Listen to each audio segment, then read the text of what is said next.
pledge allegiance to the flag of the United States of America and to the republic for which it stands, one nation, under God, indivisible, with liberty and justice for all.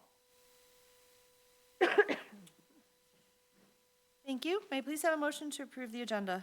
I move we approve the agenda as presented. Thank you, Birgit. Is there support? Support. Thank you. Any discussion? All in favor, please say aye. Aye. Any opposed? Motion carries. And with that, we will move right into learning highlights and communications updates with Mr. Mark Snyder. Thank you very much, Danielle.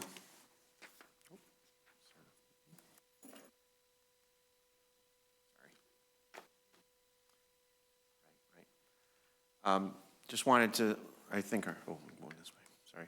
I just wanted to start off with Oakland County Teacher of the Year, Shelby McCumber. She's an elementary teacher at Orion Oaks, and we've shared things that she does all the time. Last meeting, in fact, we shared about her and dressing up like King George. And she's so wonderful, and what she does is now recognized by the county as the County Elementary Teacher of the Year. This is the third straight year that Lake Orion has had a Teacher of the Year, following Norman Wright 2 years ago, who also works in Orion Oaks, and then Eric Mearshart last year, who is now advancing on. He's the Regional Teacher of the Year, and now he's advancing. He's in the competition for the State Teacher of the Year, which is great. It's just a sign of, what Drew's fostering in his department, and Adam with the hiring and everything, and really what our staff does and the impact that they're having on students. So it's really a recognition of all of that. So that's great. Thank you. Sixth grade orientation was held. This is the time of year where some of those things start to get out to the families who are moving up. I know the high school had a couple weeks ago an opportunity to see all the clubs and the different sports and everything like that. And now the sixth grade orientation where parents went, Adam was there, saw it, and you see it's a big change, obviously, elementary to middle school. So I think there are a lot of questions and stuff like that, but it helps parents learn who haven't been through that before. World Down Syndrome Day was on the weekend this year, but some of our schools still celebrated it. Weber and Walden both did things last Friday. Weber did a Rock Your Socks thing. You can see with them with one of the students, one of their classmates, and then there's some bracelet making and things at Walden where it was all celebrated as well, which was really nice. And the peer-to-peer programs really make that connection, which is pretty great. Kindergarten Information Night, in that vein, was held last week, and it was really cool. I got around to almost all of them, and to see the parents there and connecting and learning about, this is a really concerning moment for them, and because they're uncertain, they've never been in the schools before, they don't know what's happening, and all of the principals and the teachers who were there really made them feel settled and everything. It's a hard moment, I think, for a lot of parents, and so I think that it's really great to see all of those principals in action and how understanding they are to all the questions and everything like that. So I really like every year going and seeing all of those. Middle school Walden, Oakview Middle School choirs, 7th and 8th grade, prepared for the District Choral Festival last couple weeks, and then they both were great. They earned one's excellent ratings, which was pretty great. And there was concerts last night, a combined concert between the three middle schools last night as well. Charity Week was we learned a lot about Charity Week there, and then but after our meeting, there were two things held. The Dragon Plunge was held, where they all jumped in full costume, and then they tried to make some boats. I don't have pictures of it here, unsuccessfully. They had these duct tape boats, and they were supposed to race to one end and the other. Most of them collapsed, but the students, they made these boats, and engineering, and I don't know, maybe you guys are not engineers, but neither am I, but they went and jumped into the boat, and the whole thing collapsed right there. It was, I think it's just high school, or those, Mr. Kopak and Mr. Gallagher were there, they saw that happen. It was kind of Lucy, it was kind of a mess. Kind of a mess. So, but it was great. Then everyone knows about the unified game that was on, and a cabinet was there. Everyone saw kind of what happened on Friday. It was fabulous to see. Rochester was there, and it was great interaction between the two schools and everything. And every year. It's just a great show of support of special education, which is obviously something that Heidi's made quite a priority, you know, with her cabinet and everything. So it was a great opportunity. There was some games in the middle there and everything like that. So that was great. A lot of LOHS honors. We tried to hit them all.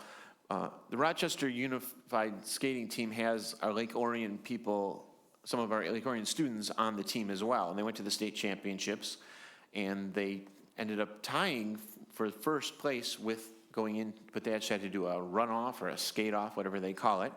And fortunately, we have one of the best skaters in the country. So Josh Snyder did the runoff all by himself, and he did all of them, and he secured the state championship for our team. So that was pretty cool. It was good to have him that. He also participated in his first international competition in Colorado, and he finished third, got the bronze medal, which is pretty great for his first one. Dr. Haas congratulated Samaida M., if I'm pronouncing that right, who were in the 5th place in the foil in fencing tournament, earning a national medal. So that's pretty exciting, even though it's not a Lake Orion sport. You know, it's great that he was recognizing that. Our cheer coach, Nikki Hills, was the district coach of the year. At the EMU Huron Relays, junior Tyler Mullen broke the LOHS pole vault record, clearing 14 feet and 3 inches. Very exciting.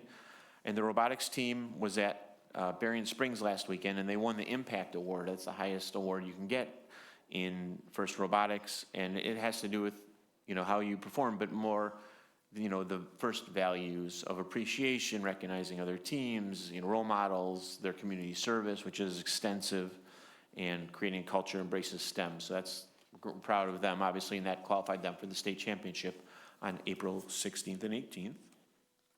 The art show, I know Heidi attended. It's always one of the highlights of the year.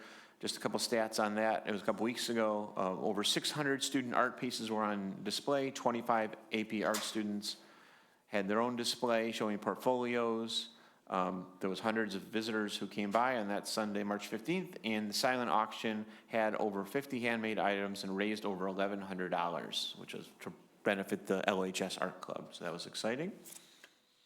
Another art thing was this. We've seen this every year, where the Stadium Drive students make a 2D image, and I know that Heidi, you were there, and Drew, you were there too. They got to see it, and they become a 3D option, and then the kids get to take it home, and the kids' eyes just bug out of their head because they're like, I just made this, and they brought it to them like fully formed and everything. I think they remember that for years. So it's really a great collaboration, and Sam Remy is the one who pushes that, our high school art teacher. It's pretty awesome.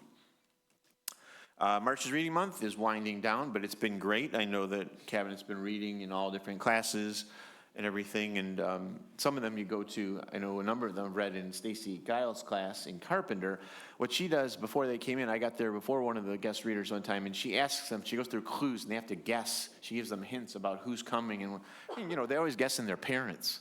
It's got to be my parents. And then, you know, someone else comes in and they're like, oh, not my parents. But she tries, so give her credit. They have themes. Weber, they have the Olympics. At Carpenter, they have the Olympics, so it's pretty cool. Lots of fun and everything. Author visit as part of March's Reading Month. Jonathan Rand is a Michigan author. He's done, you know, many, many books and series throughout, and he came to Orion Oaks yesterday. He started talking to them. He says he's done 2,000 presentations, and that's pretty impressive. Dakota Cooper, the principal at Orion Oaks, told me that he had him come when he was a student. So it's been a while. And you can see up in there, you can see the corner. They have, all through Orion Oaks, they have these AI images of the teachers and stuff on Winter Olympians. I think the Olympics was the theme in a lot of the buildings. And there's one of Dakota on a sled, a luge, and kids have been coming up to him asking him when is he next luging? And he's like, I don't know, maybe next week or something. But it was pretty cool, you know, and just to hear all of those things and see all those things. It was a cool visit. This was something that happened yesterday and today at Carpenter, and Lisa Jones, the instructional coach, helped lead it. And 3 classes came in. John Gray, if you remember him, he was a teacher in our middle school for a long time. He was great, very into the outdoors, and now he helps teach about turkeys in Michigan. So he came in and he gave a presentation, and John was always great making things interactive. So he came in and he had the teachers, like slowly, he talked about adaptations, all the different things that, why they have this beak and why they have, these different things. And he had the teacher put on a piece of everything one at a time. And there's Ms. Mammon who was there, and by the end, you can see in the upper corner what she looked like by the end. And that, I'm not showing the video, I told her I wouldn't, but she had to do this strut as the turkey. So it was really great, and it's great to have John back and really to interact with, the students. And it becomes one of those lessons, especially involving teacher, that they'll remember for a long time. And she was a great sport about it too, which really made it great. And Phases is doing a lot of different things. They're enjoying their space, and they celebrated Down Syndrome Day together. They went bowling on Monday. So they celebrated after the weekend, and it was great camaraderie and everything like that. Talked to Ms. Slinsky about it, and she said she really enjoyed it and everything like that. So things are great. And then finally, senior interviews have just concluded the last round, and Christy Pavlich does a great job at the high school about it. I know that cabinets all participated, and Julie too, and we're always impressed. If you've never done it, those of you, the high school teachers, know what those students are like, but if you've never done it before, just interacting with those students and hearing what they're planning and their focus and everything is just awesome. There were 150 students in this last round, and now they're going to go on to whatever's next in their lives. So it's great. Any questions? Questions or comments for Mark? No? Thank you. Thanks, Mark. Next up is our presentation, so I'll turn that over to Drew. All right, thank you. This evening, I have a number of our social studies teachers from across the district who are here to share with us some information about some new material that we're looking at for some of our AP courses at the high school and also for grade 3 for Michigan. So I'd like to welcome the team up and thank them for being here on the Wednesday before spring break when it's 60 and sunny outside. So appreciate you all being here to share this with us this evening. All right, thank you, Drew, and hello, everyone. My name is Corey Haddad. I am the K through 12 instructional coach for social studies. And with me here is Sarah Dabrowski, third grade at Stadium Drive, yes, and been a part of our journey here. So tonight we're talking about our recommendations for third grade Michigan studies. We also have some teachers from the high school regarding advanced placement, European history, psychology, and U.S. history. So that's kind of what we're going over tonight. Okay, so in 2019, just a very brief reflection here. In 2019, Michigan Department of Education updated social studies standards. As we know, the pandemic kind of hit in 2020, so we were very on top of these changes, but with everything going on, it took most districts in Michigan a few years to really adjust and align their materials and their practices to the 2019 standards. We started to look at this right when those came out, and we've been working as a process across all of our grade levels to make sure that we are aligned. Just another side note is that the M-STEP, so our social studies assessment that grades 5, 8, and 11 take, officially aligned to the 2019 standards in spring of 2024.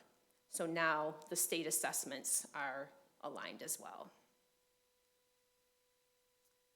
So we took the new standards and with the teachers from all the levels, so from high school, middle, and elementary level voices, we created a key components document for social studies instruction in Lake Orion. And really the key features of this document were inquiry-based instruction. We see this throughout the standards in our Michigan standards, and that is that students should be approaching authentic social science problems. We want them to be looking at multiple sources and using evidence to evaluate sources. So kind of using the skills of the reading and writing skills of social scientists. So we're apprenticing our students into those types of practices. We also have taken a look at the types of assessment that we are using. We want it to be skills and content-based assessments with specific feedback. And there's a really big focus on student questioning and discourse. So those are kind of just big, broad ways that's, area that social studies is headed and that kind of guide our decision-making. One grade level that we knew had an immediate need was third grade. You can see the book that's on there. This is called Meet Michigan. This is what is in classrooms. This book is about 17 years old, copyright 2009. It does not address the 2019 standards, most of the 2019 standards. It's no longer in print, it can't be replaced. And there is also a struggle of, national publishers are not necessarily focusing on state-based curriculum. So one example of a third grade standard I've added to the slide here. Use a variety of primary and secondary sources to construct a historical narrative about daily life in the early settlements of Michigan pre-statehood. This is for third grade. So the standards are very robust. And a textbook that has some cute pictures of lighthouses is just not going to be enough to meet those types of standards. So one resource that we were aware of through Oakland Schools, they have the Michigan Citizenship Collaborative Curriculum, which is coined as MC3. This one was revised in the 2023-2024 school year. And we had heard about this resource, we had some exposure to it, and so in the 2024-2025 school year, we formed an exploratory group, me, Carrie Anderson, and then we had 6 third grade teachers, one from each elementary building. We met with one of the writers, Molly Gale, from Oakland Schools, and we learned about the curriculum. And everyone in the group decided that they would like to try some of the lessons with their students. After doing that, Sarah and then Annalie Berry from Orion Oaks and Carrie Robbins from Blanche Sims decided that they would help me to be able to implement the units with more of the third grade teachers throughout the district and to kind of make them easy to try in their classrooms. And so this year, all the third grade teachers have been trying lessons from these units. All right, I'll tell you about the units that I have been teaching my students. So Unit 1, what about Michigan's geography makes it special? Unit 2, what about Michigan's history makes it special? 3, what about Michigan's economy makes it special? And Unit 4, how can we protect what is special about Michigan? And that really dives into government and civics, and it's that just the public knowledge and how can we use our voices and make change out there. So that's a really, really cool unit for kids.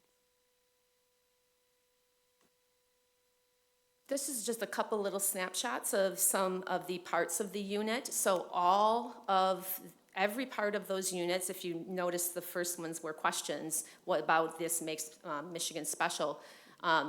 All units are question-based, inquiry-based, and all lessons are inquiry-based. So like this particular lesson question is, what questions do historians ask and can we ask to learn about Michigan's history? So this is very different than just being told what happened in history. This is teaching kids how to ask those types of questions, to think like a historian. And so this is an example of the historical thinking skills that we are starting to build, at our youngest grades here. And these continue throughout middle school and high school as students learn and be able to do these skills. Also embedded in all of the lessons are discussion protocols. So student dialogue is very important and prioritized, and students are taught how to ask questions, which is something that we are working on at all levels. Also, that they do a really great job of supplying timelines, maps, lots of visuals, and they get them over and over. So they're seeing these timelines repeatedly, they're seeing these maps, they're seeing resources that are helping them to remember what they're learning. This is another example of historical thinking practices, is identifying primary versus secondary sources. So when you use that Michigan book, you're not getting exposed to other types of sources such as videos, documents, narratives. So this is a nice curriculum that has all of those pieces, artifacts. We had a teacher, Carrie Robbins from Blanche Sims, who asked a few of her students to share what they enjoyed about their Michigan studies. So these are unedited responses. Hi, I'm Emerson, and I love social studies, and I like it all. But if I had to choose which one is my favorite, it would be learning about the Anishinaabe. Like the Anishinaabe and how they survived out in the wild. Choose what they have around them, like how they had to make a bow and arrow, and learning about it, it was very cool to me, and I think it would be my top choice. My favorite part was about the indigenous people, because it was fun learning the way that they speak, different than others. My favorite thing that when I learned in social studies was the cherry unit, because I learned that Michigan was the state with the most cherry farms and the most cherries. Most of the United States got cherries from Michigan. Like the cherry facts, like how they are processes and about needs and wants. I love learning about the cherry because I really like learning about how they grow in Michigan and how they're made and produced to stores. The people who harvest the cherries showing us, and it also was fun because we actually got to see their cycle, how they grow. I like the Michigan history because there was a bunch of war stuff, and I also like the timeline. I learned about the Toledo War. I also learned about about George Washington and the war that he was in. I learned about the Anishinaabe people. I learned about when the British took over Michigan. I loved learning about how Michigan became a state because of all the wars and stuff that they had to do to make it a state. So that's why I like Michigan. We like Michigan too. A little bit more about the cherry piece that kept coming up, because that's in Unit 1. That's what about Michigan's geography is so special, and it keeps coming back to that. It keeps coming back to our climate, so that ties into science and why we can grow those cherries, like our the soil. So you can talk about the state soil and things like that. It just keeps growing, and then it comes back in the economic unit also, and it's just. They can see cherries, they can picture cherries, we can snack on cherries, it's real to them, and it really helps with that. But some of the other things that the kids said was, or you, teachers. These are teachers, I'm so sorry, teachers. I'm blown away by the students' thinking. My students are so engaged with the content, text, sources, and videos. The curriculum has great stuff. My students are thinking like historians, geographers, economists, and political scientists. And there's clear cross-disciplinary connections between ELA, science, and math to this content and to skills, and especially to the new CKLA, which I was here about a month ago talking to you guys about. There are so many amazing connections, and I would be messaging Corey all the time like, oh my gosh, my kids just brought this up, and it's gonna tie in so well, and so it's, this has been a neat process to be part of both of them, so thank you for allowing me to do that.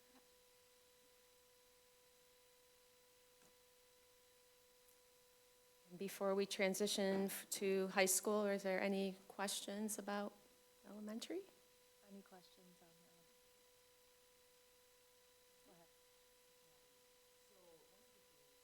on that was mentioned is that there's a portion that helps the students learn how to, in that civics portion, make change, I think was the words that you used. Could you give me an example of how it's scoped for a third grader in that regard? Sure. So we study the pipeline up north there, and we look at different sources and different opinions and things, and we form our own opinion. And, you know, just, I mean, it's third grade, so it's pretty surface level, but they can at least see what is out there and how they can use their voice and form their opinions.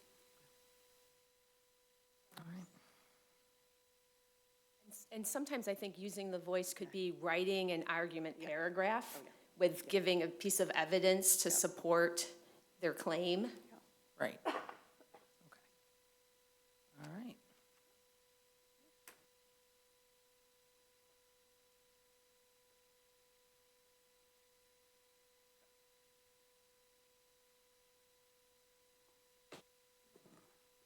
Hello, everybody. Tall person problems, here we go. My name's Kevin Kopek, and I am a social studies teacher and the high school department chair for social studies. And I'd like to share a little bit of information with you all about 3 AP classes that are looking to update their curriculums and probably long overdue for this. And that's AP European History, AP US History, and AP Psychology. We had quite a big crew here working on these pilots, and I want to introduce a couple high school teachers who are with us, who came in as part of this process. So first, Monty Gallagher is here, and he is our AP Psychology teacher. He worked with all the pilot resources throughout terms 2 and 3 at the high school, and helped provide a lot of feedback for us in terms of ultimately what choice we wanted to make. And then Mike Donnellan is here as well. He is one of the 3 AP US History teachers, along with Wendy Baccaroot and Paul Downey. And they all tried 3 different resources for the APUSH curriculum, and had a lot of teaming conversations about what they liked and didn't like, and because a lot of them are very similar, so it's a matter of fine details and picking out things that you think best benefit our students. Wendy Baccaroot could not be here, but she's the only one in our department who teaches AP European History. And so in her class, which is a 3-term class, she worked with 3 different resources trying to determine what would be best for the future going forward.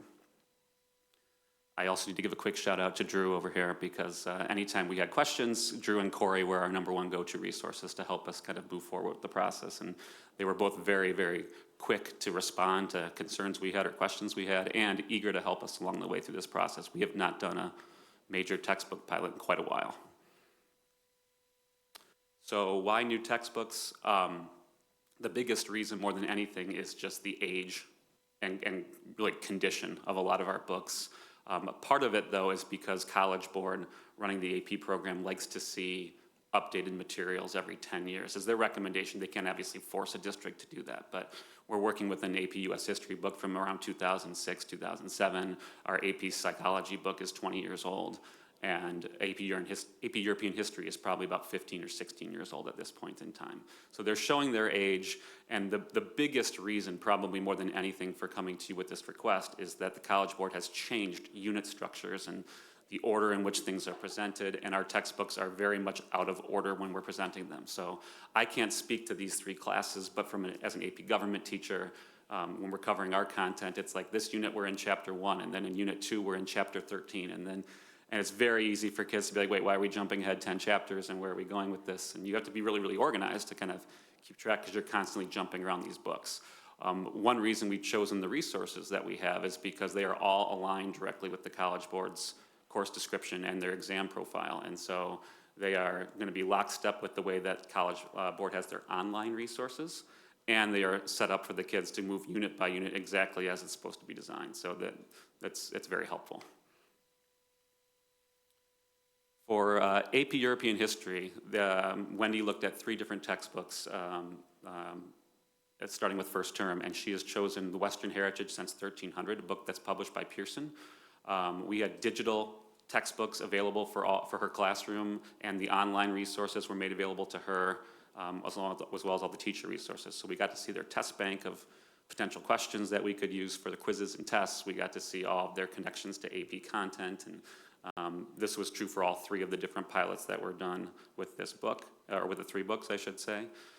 Students in her class ultimately liked this book the best, and the number one reason was organization. Easy to read and easy to find information that was relevant to the topics at hand. Didn't have to hunt around too much for it. They also thought it was rigorous, and they liked that it was something that had a lot of detail. And all three books, they said, were pretty well detailed, but this one stood out because it was sort of the best combination of those various factors. In terms of cost for AP European History, this is only running one section next year. So the kind of maximum cost would be about $7,700 for a hardcover set of classroom books and then digital access for kids for 6 years. And there is the possibility, I think, to go beyond that because you're going to see a couple of options for the other two pilots, but we didn't get a lot of detail from the Pearson representative. And I've followed up on that. I just haven't heard back about like an 8-year offer and what that cost would be. For AP Psychology, Monty piloted two textbooks, and we had an open source online textbook that was approved by College Board that we looked at. The choice we're making is called Myers Psychology for the AP curriculum, recently updated in 2024 to the AP Psychology course and exam description. Really, really outstanding textbook and a ton of really awesome online resources that the kids really liked. This book is from what I've seen in the state of Michigan and what they gave me nationwide, very highly used across the board throughout our state and throughout the country as one of the more commonly chosen AP Psychology books. Student feedback, they loved the online resources and the way it was set up. There are interactive quizzes that helped kids as they were working through units and provided them with AP style practice questions, similar to what they can do with the online AP classroom website. They also really like the variety and types of questions that they are offered on through the program that's there. And Monty, I know, really liked the setup of the online program, how easy it was for both students and teachers to kind of go through and assign things and kind of keep their classroom organized that way in a digital sense.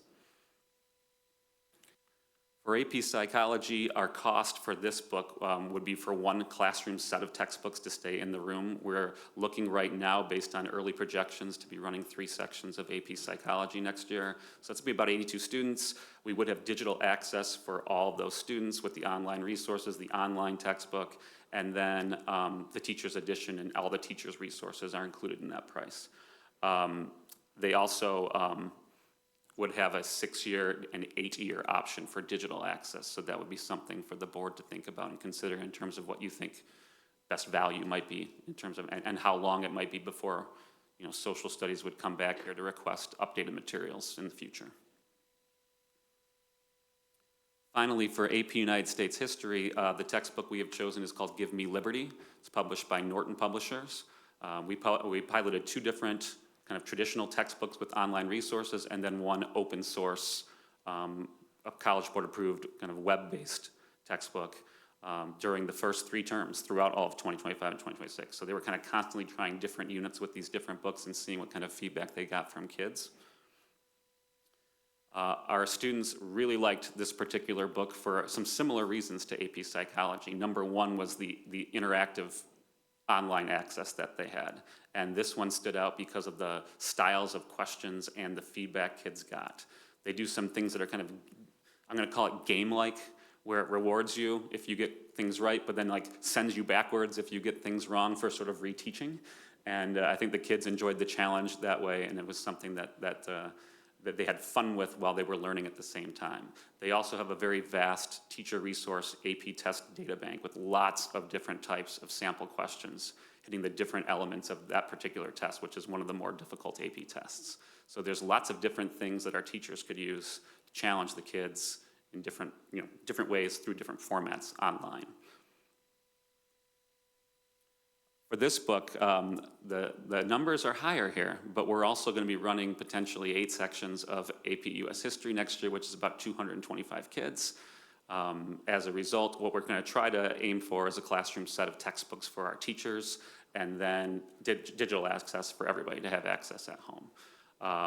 The price does include all the things you see there in the bottom bullet point for the slide, with a ton of things for our teachers and the online resources available. And again, there's the options of deciding 6 years, 8 years, how long do we want to kind of commit ourselves to this book and these resources, but at least that gives you a choice to consider when you're thinking about, if you approve, which one you want to go with.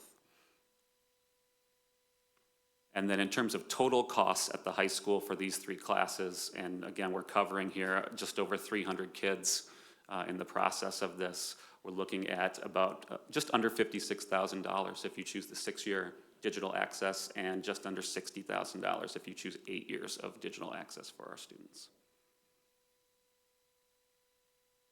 And if you have any questions, I or the teachers here can try to answer those if you would like to ask anything. Thanks, Kevin, that was awesome. So if after the 6 or 8 years, do you have the ability to get the online version continued, or do you have to buy the whole new set of books? I'm not sure you'd have to buy the whole new set of books, but the online codes or access codes, those would expire after their 6-year or 8-year time. So it would just be another license? We'd be renewing the licenses, and one thing one of the publishers told me about was just simply, you know, these books tend to get new editions published every probably decade or so, maybe even sooner than that. So within 6 or 8 years, there will probably be a different version that comes out for the digital. And if there is changes at all by College Board, which right now have been pretty minor since they made the big overhauls right after COVID, they'll have those changes updated in those new editions. I'm just impressed that they do it for 6 and 8 years instead of, you know, yeah, you get 2 years of online service and then they nickel and dime you, but I think that's cool. Yeah, we found that's been kind of more and more the theme of the 6 to 8 year window. And yeah, to your point, they've been really, all the companies that we've reached out to have been really receptive, really flexible, so it's been nice.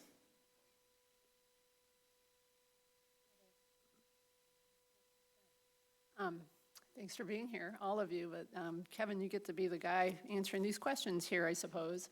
You can phone a friend if you need to. Thank you. My notes, you gave the history here, and as long as I've been on this board, we haven't dealt with AP curriculum updates here, so this is interesting to me, and I know in 2014, the College Board did update their standards. We didn't catch up with any new curriculum at that point, so in 23, they did like you alluded to, they did another update. So that's like 11 years. So as you anticipate the questions here when we're looking at a budget and we're trying to decide what's best for the kids and the staff, and thinking about that, so we could anticipate them to update again in another 10 years? Yeah, I would think, and this is just, you know, I'm throwing a guess out here because I can't truly speak to College Board, but it does seem like every decade, that's where they kind of give the course an overhaul. They'll, like in AP Econ, they'll give us these little updates every year. Well, we changed this one part of this one unit, that's fine. We can adjust that on our own. But the whole course kind of getting either a redesign or a reorganization is typically every decade.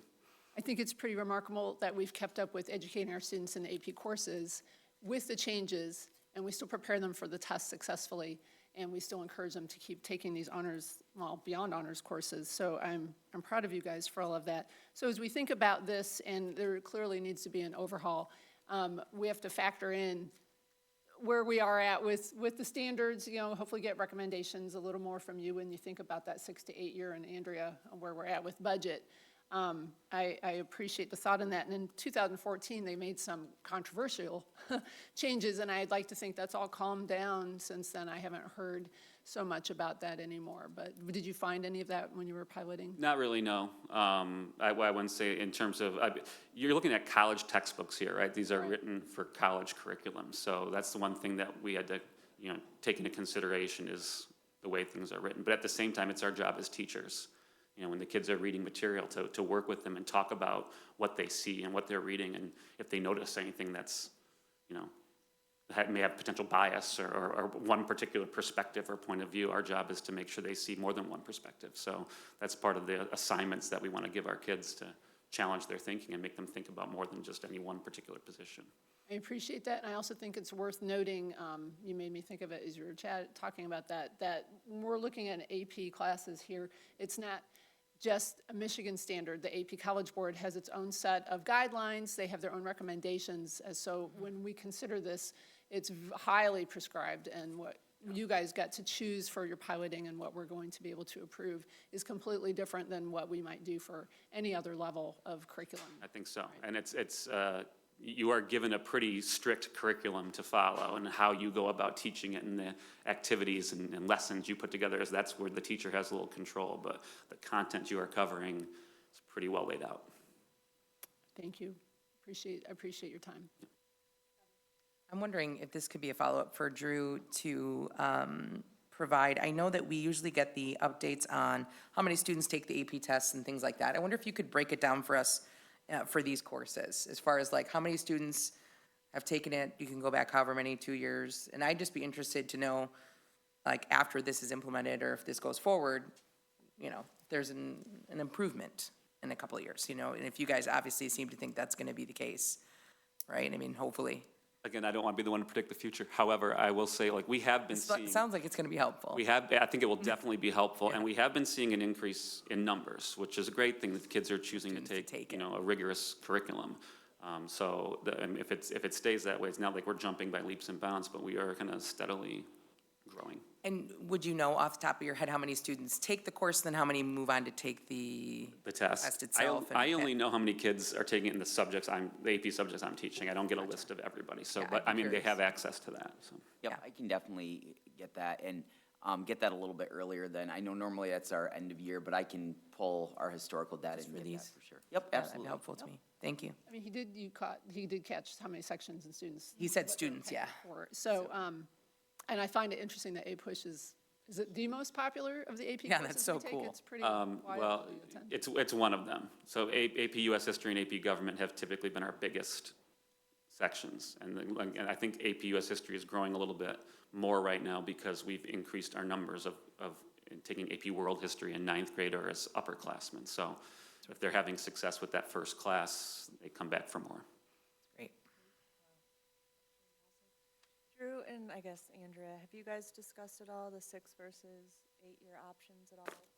We've, Carrie and I sat down and looked at the budget, and either one, on the TNL side, we can budget and account for either one. We were, looking at, to the points that you made, looking at the curriculum renewal cycle and then looking at, really what's going to be the best for our kids. If the teachers have really been, as you can see, very supportive of this, and so it really comes down to if 8 years works and it keeps our kids in the consistent schedule, we can make that work. That budget-wise will be good. Is it something that we could look at? I mean, I'm not sure with the providers. Is it something you can do an option? So do a 6-year with a 2-year option to extend? Typically, and Kevin, correct me if I'm wrong, the experience we've had is that has usually been an option. A lot of times when we'll lock in with a curricular resource, they're very willing to work with us and very flexible. Especially as I think one of the things too, if we were locked into 6 years and they see our numbers potentially continue to grow, it becomes a natural to go, yes, we'd like to continue to extend. But they've been very flexible with us when we work with them.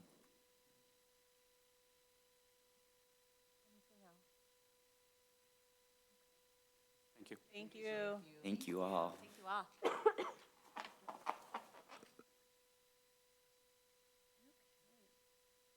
Yeah, and obviously this is the first time we're seeing it, so we'll have opportunity to ask any additional questions of Drew or whatnot if we need to, so. Good night, have a good spring break. Thanks, happy spring break, everybody. Thanks, everyone, for being here. Awesome. Next up is actually public participation related to action items on the agenda. We have none. So we'll move on to strategic area discussion items, governance with Heidi. All right. Okay, regarding the legislative update,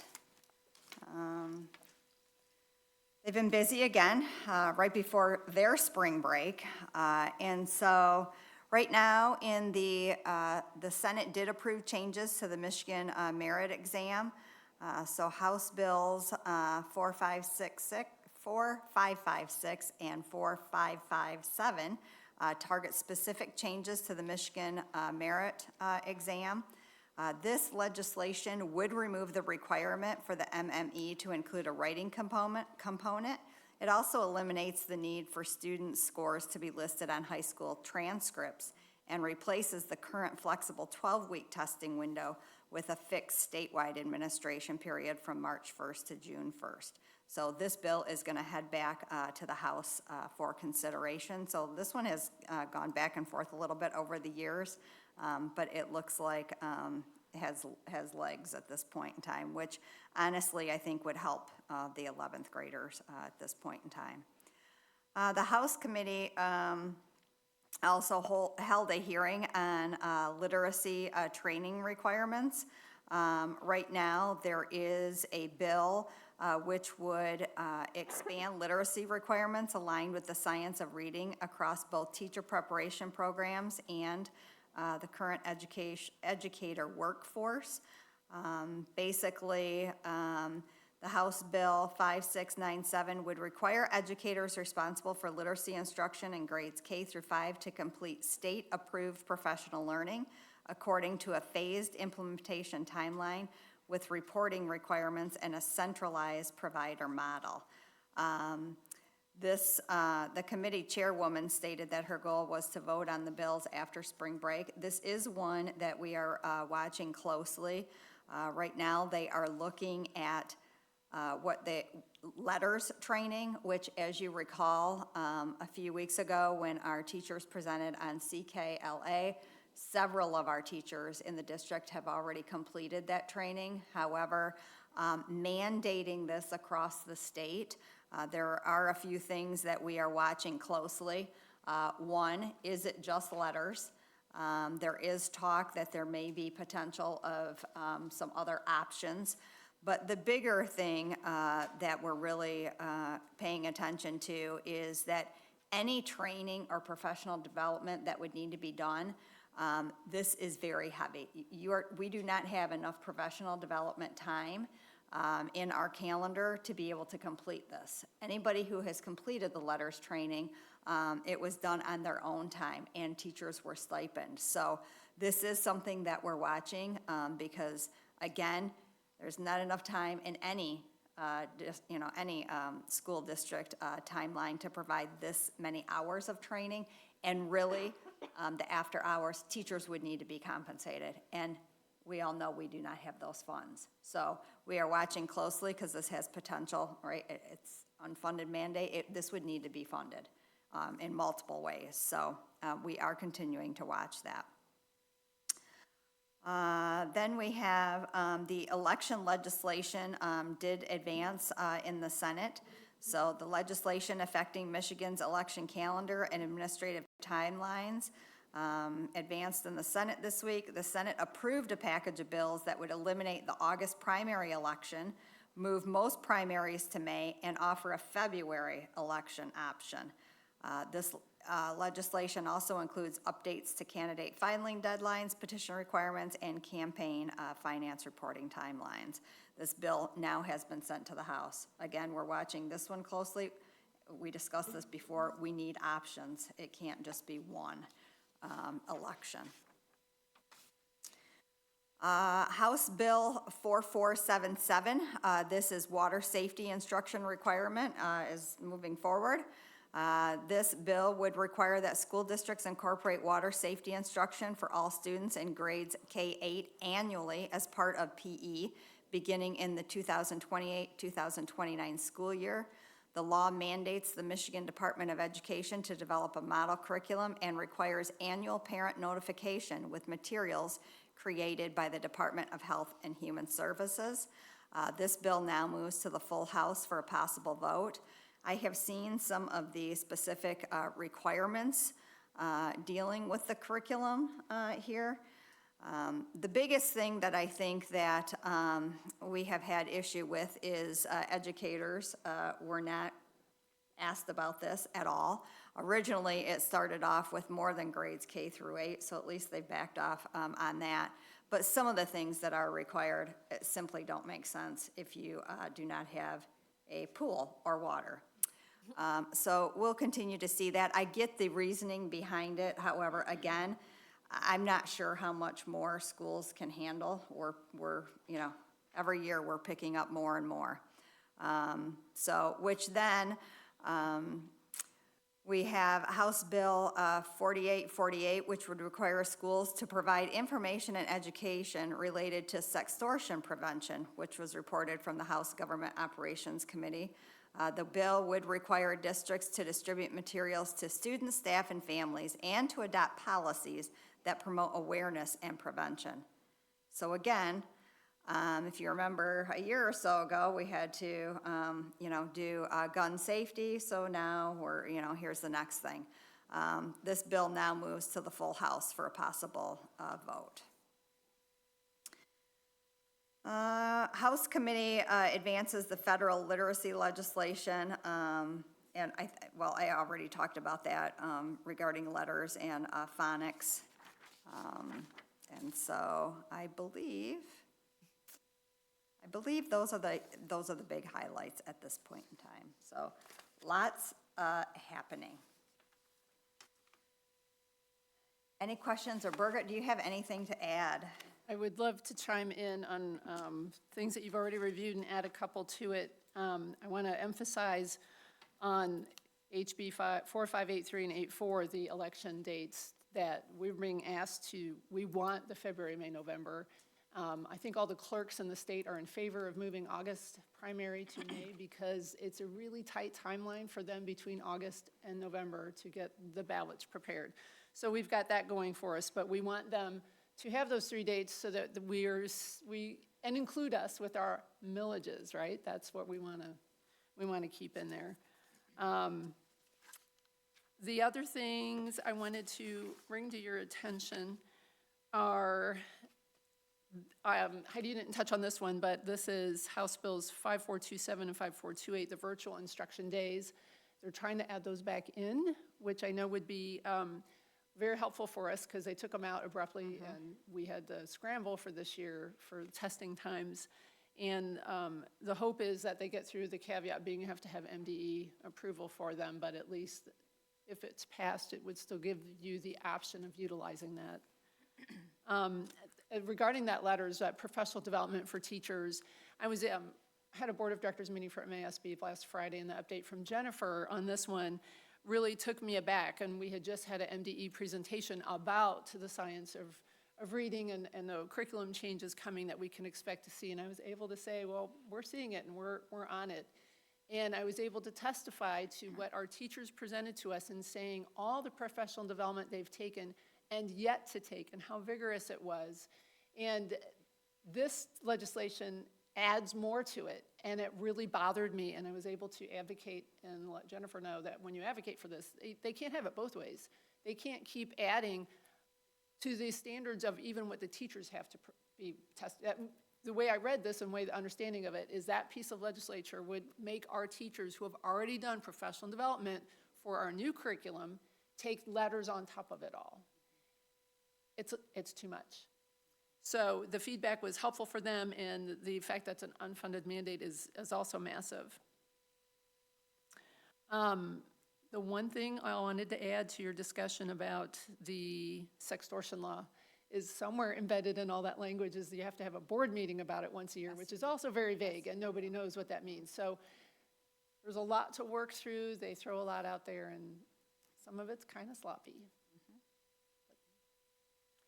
And I'm going to keep saying this one, so we have a differentiated budget from all the legislative people, but the current budget proposed by the governor has $1.8 billion diverted to higher ed, record setting. Just, we got to keep that in mind. Thank you. Yep. And the important pieces too is we are really hoping for a budget by July 1st. We cannot have something that happened like last year. So we will see.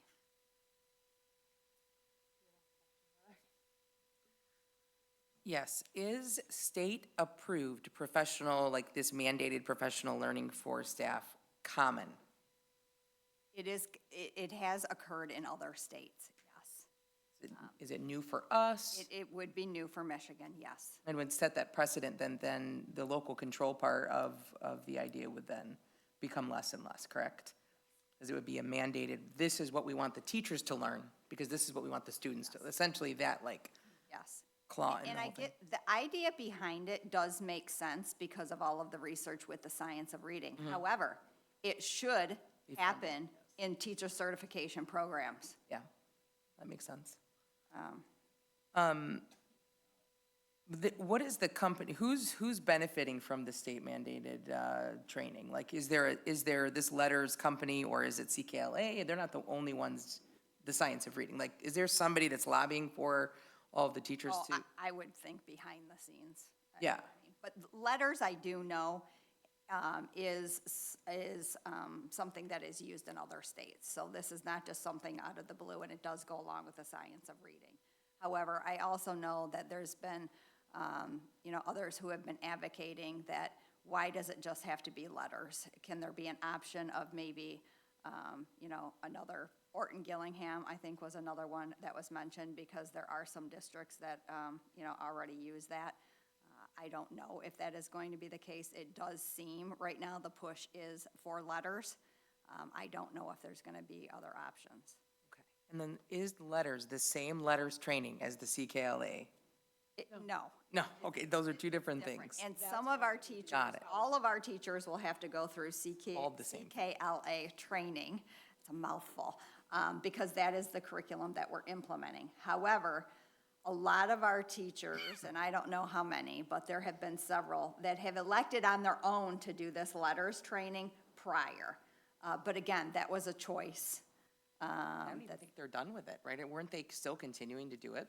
Like, is it Yeah, like a three-year- good portion of our pilot teachers went through, so about 30 teachers, and it's roughly about 150 hours on their own time. And so when they get in to do it on a Saturday, a lot of the feedback we've gotten is and it's not a light training, so to speak. You're locked in for 3 to 4 hours, and you are there. So it's All quite. 30 of them did it, or are doing Or it? in the process of doing it. And they received a stipend through the grant Yes. money that we use for CKLA? Yep. Okay. And when Heidi referred to, it should be in the teacher training, that would capture a lot of it. The only problem then is when we have teachers coming in from out of state. So there's this trickle-down domino effect of problems when they try to force things. State-approved professional learning. Yeah, we used to, and we still do pride ourselves on the professional development we do for our staff, but it's somehow catching on the state level, and they're trying to require their own that's newer. I mean, as you see through all of these things, more and more local control. Now we're dipping into board meetings, Yeah, it's crazy. which is new. So it's just, I'm gonna turn off my. Okay. all right. The 2018 bond update, there is no update. Work is continuing. Future bond planning, I did want to share some things with you. There's some information here. Our prior planning, I just want to reflect on this so that everybody remembers where we've been and kind of where we're going. When the 2025 November bond proposal failed, we did conduct a community survey and gathered all of that feedback. The administration and board had a review of that data. We also presented it at a board meeting. And then we conducted a Building Our Future workshop, if you recall, at the end of February, where we took a look at all of the major projects that were in the 2025 bond. And this workshop included over 80 people, representative of stakeholders across our community and district. From there, the administration took that information that was gathered from that workshop, along with the feedback that we received, and came up with a revised, I will say, future board proposal, or a future bond proposal list. And that is what I'm presenting to you this evening. And so within that feedback, here is where we stand currently, taking that feedback into consideration. So this is what we would be looking at for our next bond proposal. This is a draft based on the feedback thus far. It still has potential to change because, as you will hear in the next little bit, we're going back out for a community survey. So from the workshop in February, the feedback that we received, the remaining the projects that would be remaining, you see there listed. This is the feedback that people felt strongly when they prioritized that we should keep on the list. The high school STEM wing, the CERC renovation for learning options and phases, the high school athletics, the baseball and softball fields, along with the weight room, the middle school locker rooms, high school performing arts, which included the theater and music, and then special education improvements, basically sensory rooms across the district, and middle school outdoor activity. Some items that were suggested to be reduced were mechanical and site work, paving, technology updates, buses, and playgrounds. And then I also should point out that in our original bond proposal in 2025, we were going for 9 years for $272 million. This proposal, based on the feedback, people said they would like to see it shorter and a reduced cost. So this came to, we were looking at 6 years at approximately right now $198 million. The projects that were suggested removing at this time was the Stadium Drive Gym, the Carpenter Gym cafeteria, ECC additional classrooms and renovations, and some middle school athletic enhancements. As I stated, right now, and this was sent out today, we are doing a community survey again based on this latest proposal. So we're going to check again to see how community feels regarding this latest list. And so postcards were mailed out today to people's homes. I will say I am a little bit nervous regarding the mail. However, they did go out today. The survey will be open through April 9th. The survey is also posted on our website. We will be sending out social media blasts as well, so you do not have to wait for the postcard. The survey is available. We are asking everybody, please take the time to take the survey. We want to hear your voices. Also, you will find on our website, there is a future bond button located right on the front page where if you want more information, and I strongly encourage you to check that out before taking the survey, because there's the information that we shared at the February workshop. All of that information can be found on our website that goes through and talks about each of the projects, the challenges that we're having, and the proposed solutions. So there's a lot more detail on our website that obviously you can't put on the postcard. So I highly recommend people to check that out. We also put information about the survey that will be coming out in the Orion Review next week. Community newsletter goes out tomorrow. It will be in there. So we are trying to broadcast this everywhere, but we really need to hear what our community has to say. The plan there is, once we get this information back, we'll do kind of the same thing as what we did from the workshop. We'll go through, based on the community survey feedback, do we keep things still, are the items still in the remaining column? In the reduced, in the elimination, based on feedback, do we have some, different opinions? Again, all based on community feedback. So the list that you see currently could very well be adjusted based on feedback. This is the list where we stand right now as of the community feedback. So We are looking forward to people completing that survey. The other thing that you will see on the postcard, and you have heard me say, Mark has been doing what I'm calling a Parent Square campaign. We are really asking people, please, if you do not have students in the district, we would like you to sign up for our newsletter so that you can receive information as to what is happening in the district. So again, we're doing an all-call for that. We've been reaching out to different organizations, asking them to put, for instance, the township, for them to put it in their newsletter, the library to put it in their newsletter. We contacted the American Legion, HOAs, so we're really trying to make sure that people are aware that we really want them to sign up for this information.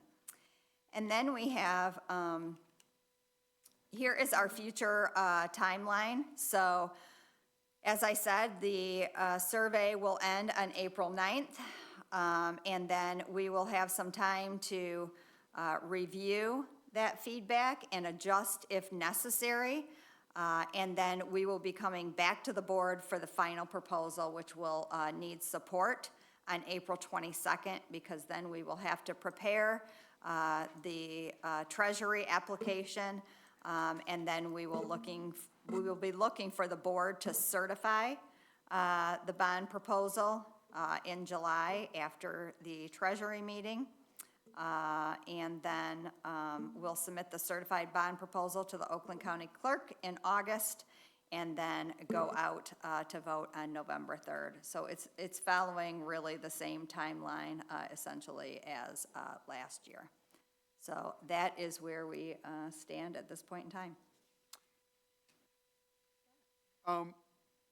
What is the millage rate or things like, did we land in the same spot as far as funding and taxes not going up and things like that, or? This would be a no increase. So right now, that is still under discussion regarding the numbers, but it is not an increase, Okay, cool.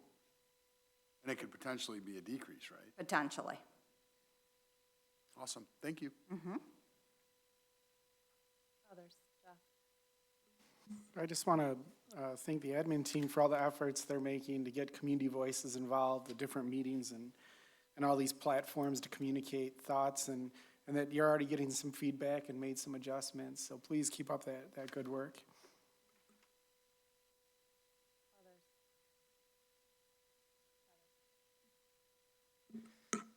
So just had a couple of questions. I was just trying to take like the first part of the survey a little bit. So is the proposed amount of 198 million and the timeline somewhere in that survey? Are they asked about how they feel about it, or that specific number? Not the specific number. I think it is focused on, we originally asked if the number was too high, and that's where we got the information that the number was too high. We are more focused on this survey regarding the projects versus the number, because we feel that that is more important, the projects versus the number, especially when you are looking at a no rate increase. It really makes Right. sense to get as much as we can during this time. So to focus on the projects makes more sense, and then to see where the number falls. That is how we came to the 198, is how people prioritize the projects. We had no idea it was gonna come out at 198. But based on the feedback where we came with what projects would remain, what projects would reduce, and what projects would fall off, that's where it was approximately 198. So based on the feedback again, when people take the survey and kind of rate where they feel about each of the projects, that number could change again. So, but these are the projects they're picking from, correct? That's correct. So, is administration thinking, like, if the community says something to the effect of, we like these 5, but not these 3, then administration would consider taking the 3 off and lowering the number at that point? Yes, yes. Okay. I think it's important that they kind of know, I mean, I'm concerned because it is still such a large number. And I think the sticker shock of the initial one and the feedback was that that was part of the reason why they voted no, and that was pretty clear. I'm concerned that if that's still a high number. So that's just, I just want to put that out there. That'll have to come out in the survey, but the Yeah. feedback They're not from, being asked that though specifically yet, right, about the I 198? can't recall if there's a direct question regarding that number, but again, it's about the projects.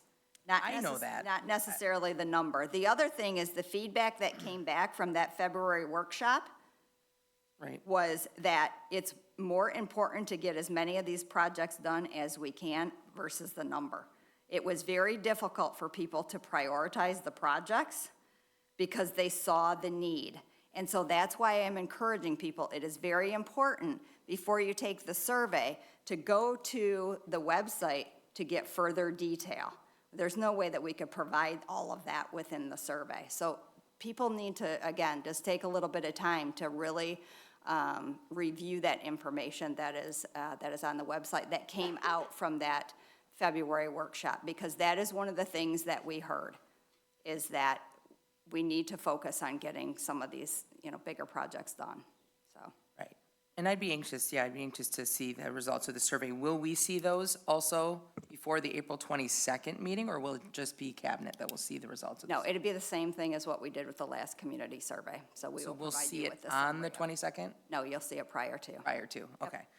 And then security was one of the ones that was mentioned at the workshop that was pretty high, correct? Yes. So I don't see it on the list to the left spelled out. Is that also in the survey, security improvements, or? It's a general one. Right. Okay.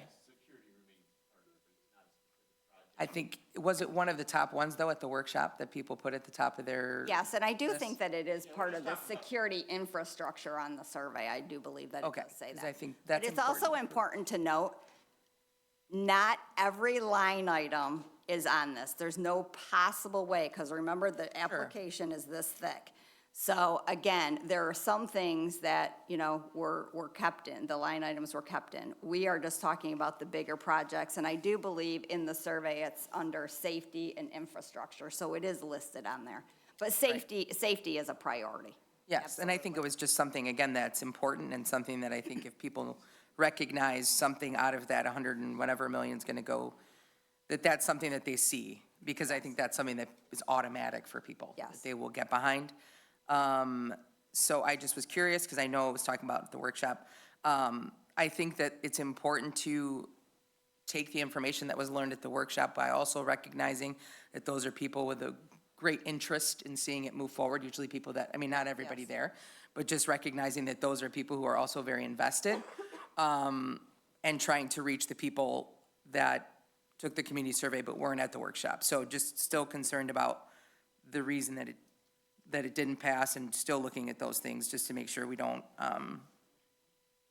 have a repeat. Obviously, we know that, but. Well, we're doing the best we can to try to engage people, and I'm gonna tell you right now, it's not been easy.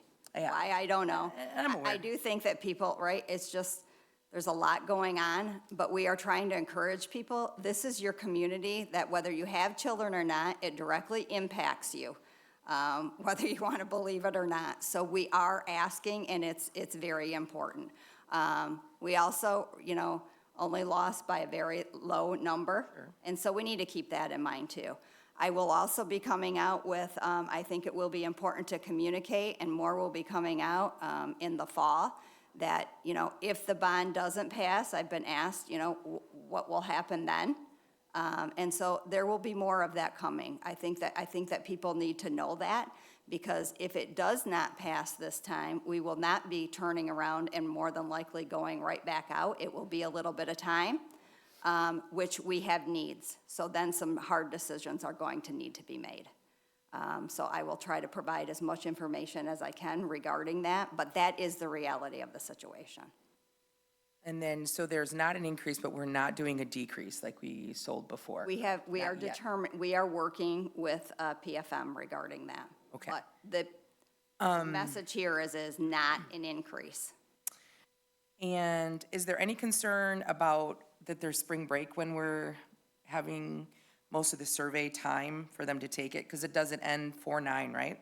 So just a few days back in school before. Yes, that's the close best we survey. could do, because we have a tight timeline, and we kind of knew this going out. Okay. Heather, on that one as well, you know, the postcard in general is to, I mean, we get a lot of feedback from our community in all different ways, from our students and parents. Yeah. And the postcard is obviously intended to get to the community, the people we have trouble reaching, and that's and that was one of the things they had said in the previous Yep. survey, that they wanted Mailing us to worked. reach them in that way. Right. Yep, but we're also trying newspaper, multiple things, because I am a little concerned with the mail. That's why I'm. Right. Let's see if there was anything else. Where did I in school, spring break? Has there been any, and this is just a question I've been thinking about, has there been any consideration of bringing down the number enough to where we do smaller bonds in like these high priority projects, a handful of them, finish them, start a few years later and go for the next chunk? Well, Because that is what we did. We went from 9 to 6 years, and we went from 272 to 198 right now. Now, again, depending upon the feedback, it could change again. This is where we're at based on feedback right now. Okay. But the other thing you got to keep in mind is, I don't know if next time we would be able to get a decrease or remain the same. So we have to keep that in mind too. The other thing is, costs continue to go up and up and up. So waiting is not beneficial for multiple reasons. So we need to take that into consideration as well. Yeah, I just want to ask those questions and just Yeah, be no, I think upfront that's, that no, that's great. I think that's absolutely. These are, it's- yeah, because there's so many things to think about. So those are all great points. Yeah. And I think if they knew that that was the consideration, 198 million, I just think that piece of information is important. But if it's not in there, that's fine. I just think, It is, well, this will be, and I this will thought it be was- posted. okay, I'm sorry, I I said I asked. didn't know if it was directly in the survey. In the There's survey. It many is. questions in the survey. It The is in the total, survey. the total 198 is in the survey, It is? yes. Okay. And There you go. and there is also a Okay. point of a contrast to what the number was before and how much of a decrease it is from the previous. okay, bond so are they asked in a similar fashion? Are you comfortable with 198, like essentially? I don't know that it's asked directly, but it's pointed out that this is the current number and this is what it was before. So they're asked, There's- would you vote, like? There's No, it's not also a comment box that if it doesn't quite get to what, the question doesn't quite get to what they want, they can add their own And comment. the survey I'm not telling you questions how are to not do it. binary, though. I just want to make, I'm just Right. pointing out that it's just, It's- I'm concerned if they're taking it Right. and then they're thinking there's going to be this massive decrease and then they see 109. I just want to make sure it's just, again, Well, that part is like, this is what we're considering now, so that when they take it, they're like, okay, like, this is where it was, this is what I know it is now I'll support it. Or now I'm like, that's still too high. I think we want to catch that, right? So, Yeah, I just want to make sure that. well, okay, the survey is to gather data. It's not a binary, will you vote for this, will you not vote for this? It's gathering, over the spectrum, like you take a survey over 5 things, what is your feeling level on each one? Strongly support, moderately Project-wise, support. right? It's Yeah. kind of broken Well, down like all the of the last one. different things. Okay, It's a 15-question survey, so there's a lot of different aspects to Because it. the point you is for to try clarifying that. to, the point is to try to revise the proposal, right, that people feel comfortable with that. That's the purpose of the survey. Right. So. right, and that's why I figured that's part of it. I just don't, if they can't get to, and clearly it's in there, but if they couldn't get to that, how are they going to know they're comfortable is Yeah, that's just yeah. my rebuttal to that part. Right. But clearly it's in there, so, and I'll take it and have a better idea after the fact, but I just wanted to voice, I know it's not set in stone, and I know we have a fast timeline, so I just want to let you know I have some concern about that number still. So that's where I'm at. But yeah, I'm looking forward to seeing the results of the survey when they come in. That's all I got. This information will also be posted on our website as well.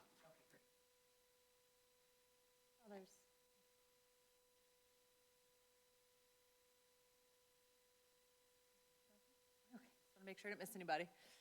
Okay, and as always too, obviously we want people to take the survey, but people can email, call, I'll meet with people. I'm available. And thank you, Wes, for being here. Wes was also here. He's been working hard on this with us as well. So I appreciate his support. Thank you, Mus. I know. Oh, my goodness, excuse me. Well, he can tell you about the need for generators. Oh, Lord. Too soon, Wes? I got a question. Wes, how are the boilers doing? Oh, yeah, okay. Yeah. It's like, yep, no. Right? Awesome. Okay. Excellent. Well, thank you. Thanks, Wes. Yeah. You've had a long day. Thank you. Yeah. And I think that is all I had.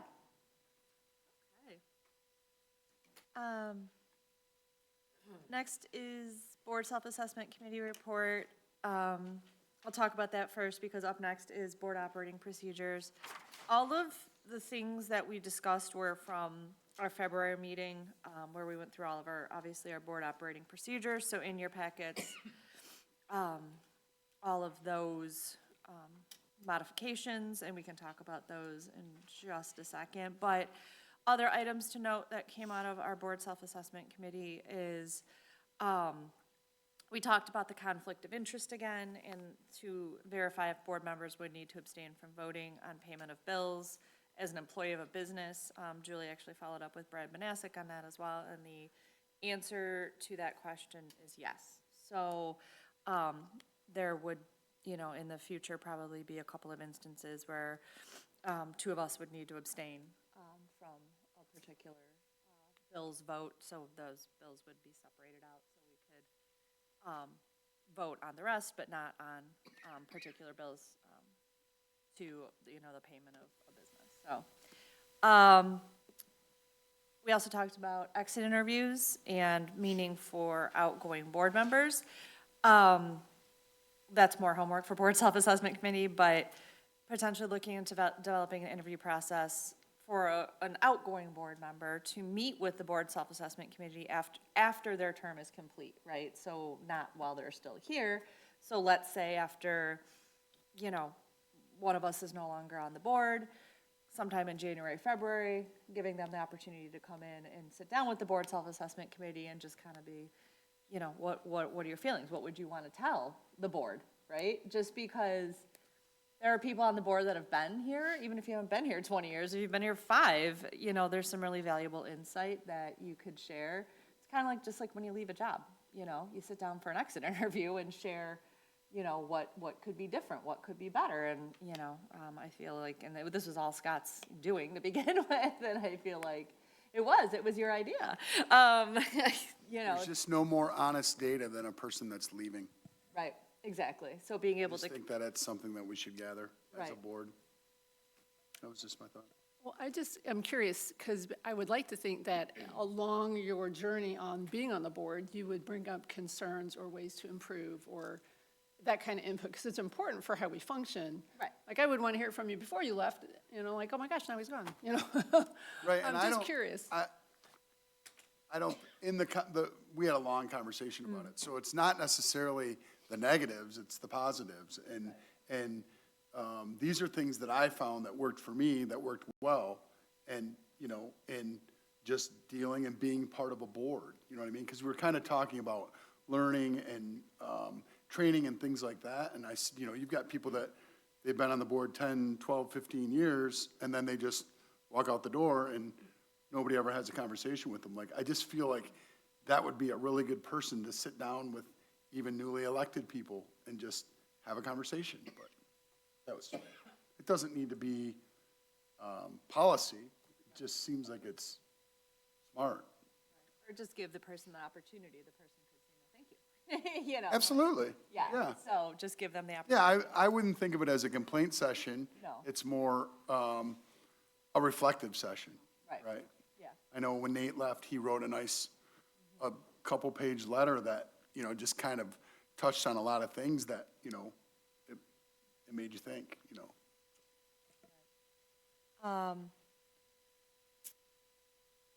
We didn't touch the social media yet because the policy committee's going to get together first to deal with the social media aspect. And then from there, potentially adding language to our board operating procedures regarding social media. And I know Mark, I think it's probably Mark, been working on we talked about having, instead of the general board email, the web form for contacting the board. So in the near future, it's gonna be sending like a test message to make sure all board members are actually getting when they say contact the board, that we all actually get the message. And then, and once the functionality is verified, they can launch the form formally on the website. So as of right now, we still do just have our own individual board emails as well as the LO board account. And then lastly, Danielle, can I yes. interject? Yeah, absolutely, Julie. I did create a submission to that test form that all board members should have received a copy of on March 11th. So it should appear from me as a test message. So if you can please verify if you received that, you can send me an email or a text message so I can confirm. Do not reply directly to the email address it appears from, which would be a no reply at Lake Orion K-12. You would need to just send me a separate email or a text message. So because you're, yeah, it may be in your spam or your junk folder because it is not a recognized email address, so. Okay. Yes, I was like, okay, good to know, check, I'll make myself a note. Check email.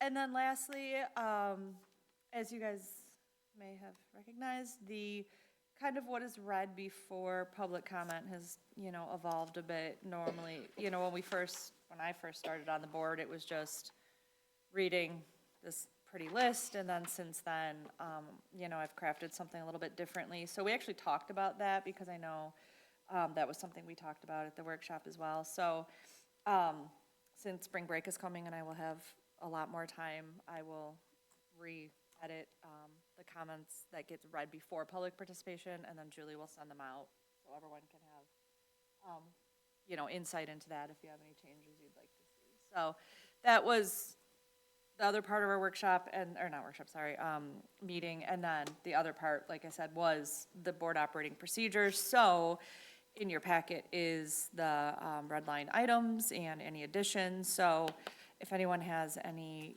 comments on those, that would be the time. And I think, Birgit, you did. I do, and as I was preparing for the meeting, I printed it out for you guys because I'm a visual person and I wouldn't want to just hear me say it. I'd want to read it too. So I have a couple questions or concerns. There's two of them. They're listed here on what page they're on and what paragraph I'm referring to. So on page 10, 1.7.1, the last paragraph, elected officers hold office until their successors are chosen. This is from bylaw 0152, which says officers hold office until the respective successors are elected. However, bylaw 0151 states that the org meeting is called to order by the ranking officer of the preceding board. And this is how we've been operating. That at the end of December on the 31st, with the highest ranking officer of that board as acting president until the org meeting, Julie even puts the letterhead out, and the rest of it, we're all trustees, except for the acting president.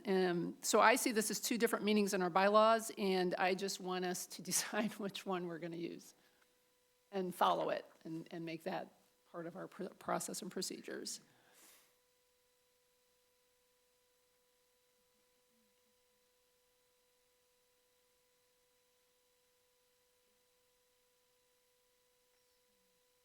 So thank you, Birgit. This is definitely a contradiction that we should address. Is there anything from legal that requires one way or another, Danielle, that you're aware of? I don't believe so, no. So the bylaws are stated, and that's what we go by, and we have it's a paradigm here. We've got two different ways we can do it, and we have been operating it. I never had noticed before that it said They hold that you hold office. office and then, you know, you become whoever and you got to tell the next person what your job is. And I was like, oh, so I maybe dive into it to look at what it said and I realized the contradiction. So I just wanted to bring it up and put it to our attention. Right. Yeah, I mean, we're voting on this tonight, so.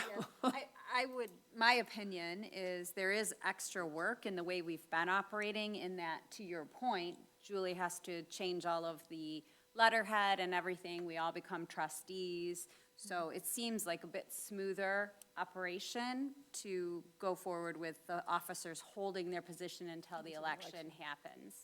But that's my personal opinion. We're a board of 7.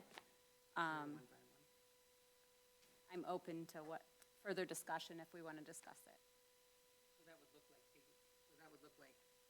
Taking out 0151, that would be essentially what would need to happen. I think you would update 0. You would update it, right, because let's say the president is no longer on the board, so you still have the highest ranking officer would have to open the meeting and.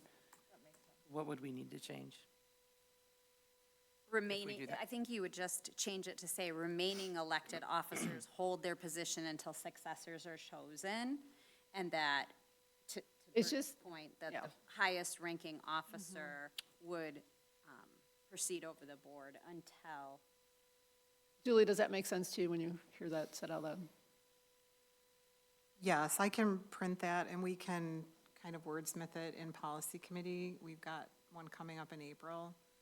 I mean, technically, it probably won't need to change a bunch, because 151 doesn't really contradict. It only says that it's the ranking officer, just to cover the scenario of if somebody's term ended and they were the highest ranking officer. Right.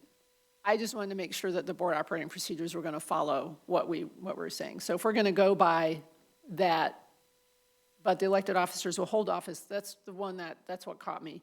The elected officers will hold office for 1 year and continue in office until their successors are chosen and taken office.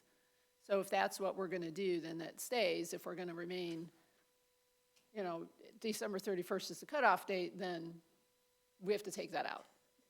So if we're going to stay, I just want to be consistent. Am I understanding correctly that the board is favorable to kind of change and keep people in positions as long as their term hasn't ended until the org meeting? So this would stay as it is in the operating procedures draft? And then. And then we'll have address to it look in at policy Yeah, and we can aligning address it with in that. policy, Correct. Okay, yes. Okay. I'm good with that. And my second point is on page, it's a lot more minor, on page 14, right at the top of 3.2, board officer transition process, it says present officers to relate duties and responsibilities of the position to their replacements. That doesn't even make sense to me. So if we could just word that, previous officers, however you think, Julie, you're always really good at that. Officers to relate duties and responsibilities to their replacements. And I think that maybe that would even suffice if we just take off present. Kind of covers it. Did we do that? Julie, I think that was probably addressing similar what we were just speaking, right? Someone's term ended, so I think that's what was meant by that word present, because if they're not here to transition anything. But I agree. But officers will just be cleaner. It could be. Yeah, is everyone okay with Yes. just removing the word present? I am. So technically, if that's the only change, I guess whoever reads the motion for approval of these, maybe just say as amended instead of as presented. Okay. Anything else on the board operating procedures? No, thank you, Birgit. Okay. Thank you, Birgit. Thank you, Danielle. Yeah, okay. Takes care of that. So we'll move on to student achievement with Drew.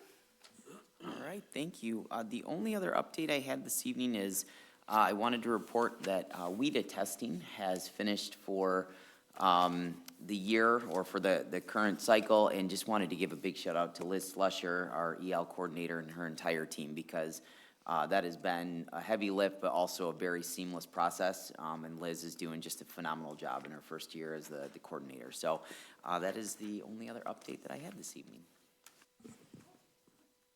Would you care to just say what WEDA is for people watching? Yes, thank you. So WEDA we give to our EL learners, so when they come in new to our district, or they identify. Yeah, yes, English, yes. They come in with their, an enrollment marking for if they speak a second language in the home.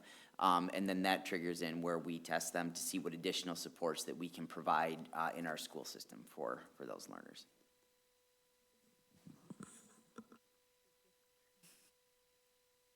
Alphabet soup, I know. Well, like if I was listening, I would have no idea what that was, so. All right, and then the curriculum committee met as well. It was actually a pretty short meeting as well as committee meetings go. So one of the items we talked about, you actually saw this evening, and that was the social studies curriculum update. Drew gave us a quick update regarding summer school and enrollment. And I guess the big gist of that was this year, because of not having the same grant funding we've had in the past, summer school is a pay program. And, you know, enrollment is still, people are still enrolling, but we're still plugging away at that. And then also just, he gave us a quick update on just, he spoke to it last meeting or 2 meetings ago, having a very formalized, more process of, you know, curriculum update. So he gave us a nice flow chart that shows this is where, you know, how curriculum's gonna be updated, or the process, and, you know, we're gonna follow that process. And that was more specific to middle school and high school, correct? So it was a very short and sweet meeting, so mostly things we've talked about in the past, just quick updates on those, so. Questions on Heather? Was there any update since our meeting, I know it was recent, on the numbers for summer school enrollment? And then what, you happen to know the deadline?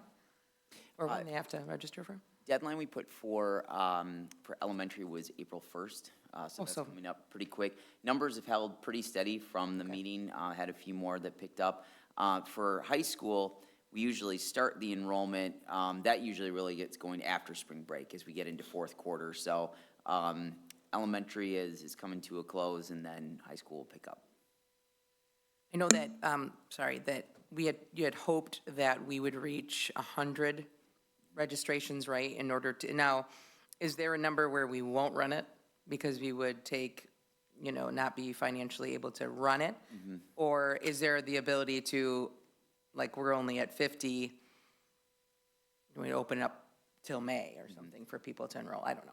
One of the things that we'd look at with that is that if we were, our target number right now is 100. If we come in lower than that, the first step we'd look at is if we just ran a smaller number of sections with a smaller number of staff, which would save a little bit on the cost. So still looking to see if we could offer that opportunity for our elementary kiddos. Okay. Yeah, has it been a while since it's been paid? Yes. Okay. Yep, for quite some time. Okay. Thank you. And that would include transportation? Yes. Oh, good. Okay. No. No transportation. Just kidding. Just kidding. Just kidding. So, No. just to clarify, parents would be bringing their children? That was that was how we had to reduce the Cost. Yeah.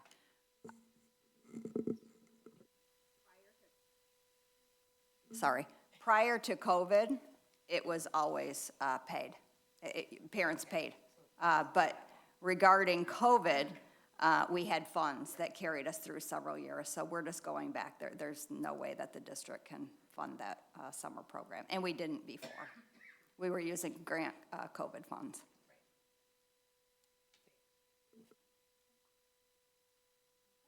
So, moving on, human resources with Adam. Thank you, Danielle. With our new neighborhood that is being developed currently directly north of Stadium Drive Elementary, that's the Stadium Ridge Apartments, within our elementary school boundaries that is currently slated to attend Orion Oaks. we are going to redistrict that neighborhood only to attend Stadium Drive due to the proximity and common sense, we'll say. So that will be adjusted, so families that move in there and students that live in those apartments will attend Stadium Drive upon completion of the housing development. And the only other piece for HR is we did put out a good amount of postings yesterday. Interview season is upon us, so we're trying to get head start on that and get those postings out early so that we can continue to attract the best and the brightest. That is all. Thank you. Any questions? Thank you. And finance and operations, Andrea. Not too much of an update tonight. Speaking of applicants, as you are aware, we are looking for a new payroll coordinator. So I do want to give a little shout out to Shannon Hoyna for picking up some double duties right now while we are in that process. But other than that, we are working on the forecast to present to the Finance Committee and next year's budget. So that's all I have. Thank you. Andrea is also double dutying, right? So she often, she leaves herself out, but she and Shannon are doing double time. Well, thank you for doing that. All right. So that's going to move us to our action items. So may I please have a motion to approve the consent agenda? I move that we approve the following consent agenda items. Approve minutes from the March 11th regular and the March 11th, 2026 Board Self-Assessment Committee meetings. That's about as brief as consent agenda gets. Wow, thank you. Is there support? Support. Thank you. Any discussion? All in favor, please say aye. Aye. Any opposed? Consent agenda is passed. And our last action item, may I please have a motion to approve the revisions to the board operating procedures? I move we approve the revisions to the Lake Orion Community Schools Board Operating Procedures as amended. Thank you, sir. Susan, is there support? Support. Thank you. Any discussion? All in favor, please say aye. Aye. Any opposed? And the motion carries, and we'll make those revisions official to the board operating procedures. For no public participation related to other non-action items or topics, recaps and next steps. AP numbers. We will get that to you sooner than we typically would. Excellent. Excellent. Thank you. So we'll move on to closing comments. And Andrea. Happy spring break. Thank you. Adam. Congratulations to Shelby Shelby McCumber as our Oakland County Elementary Teacher of the Year, and to all of our other district teacher and staff of the year, and happy spring break. Thank you to our presenters for coming out tonight and all their work with the pilot, and happy spring break. You, Heidi. Yes, congratulations to all of our teachers, support, and ancillary staff of the year. It is one of our favorite times of the year. We get to recognize all of the great dedication and work that the staff does each and every day. And I'm wishing everyone a safe, fun, and relaxing spring break. Thank you. My tradition of changing her up. We're going to start with Susan today. I just want to point out, we had one other action item actually for the board to make sure we check our emails and get back with Julie. And I want to reiterate what Heidi said. Everyone, I hope you have a really safe, happy, relaxing spring break. Oh, happy spring break, happy Easter, all the great things. Go Dragons. On a different note, my family attended the Willy Wonka performance at Walden Middle School, and it was a wonderful time. And I think it's so cool, like, there's opportunities for students who don't even want to be on stage. There's so many backstage jobs, and the great teachers and staff who work behind it find a spot for everybody. So that's always nice to see. It broadens our students' horizons. I bumped into a Stadium Drive teacher. Mrs. Tascarella says she watches every meeting online, so I wonder how our viewership is. So Landry, thank you for dedicating your evenings while you're on the treadmill or whatever you're doing. And finally, how often do you get an opportunity to go to a 100th birthday party, folks? The Orion Township Library is doing a party on May 1st, and I'm looking forward to being there, and I hope Mr. Taylor and others will be there as well. I'll be there. I'm cooking for it. It's the Denim and Diamonds Gala, so I'm gonna have to get some new duds, it sounds like. But yeah, I'm looking forward to it. It's another great community institution that, like us, that like a great partnership we have with them, and I can't wait. So thank you. Thank you. Scott? So Jeff did the library plug. I'm not going to do that. So I had the opportunity to go see Rosa Everett the other day and did some mock interviews with the culinary arts students. And it ended up that I guess I scheduled myself for the whole day. So next time I'll read better, but it was fine. Like 24 students, I think I interviewed. And it was just great. I loved it. I love that whole program and just seeing the variety of kids and adults, and it's just awesome, and seeing what my future as a business owner is with some very talented folks coming in. Definitely thank you to the teachers for volunteering for the pilot program. I think that's huge, that, you know, that's a non-stipend thing. That's just things people want to do because they want to do what's best for kids, and so do we all. And today is my 12-year board anniversary. I don't have a cake or candles or anything, but that's okay. Happy spring break. If you're home, I could use help moving. Thank you, Scott. Heather? I'm busy that day. Yeah, happy spring break. That's all I got. Excellent. Just want to congratulate, I know we have quite a few seniors who tomorrow is their last day because they end after Q3. So congrats for making it, and enjoy not getting up after spring break to come to school. And then I also wanted to thank the 4th grade teachers at Carpenter for having me in to read to their classes. It's always an awesome time to be able to do that. I learned real quick to start the whole thing with saying, yes, I'm on the Board of Ed, but more importantly, my son plays college football, and then that's a game changer, because then I become really interesting. Until then, I'm not interesting. But thank you so much for Carpenter for having me, as always, and happy spring break, safe travels, everyone, and with that, we're adjourned.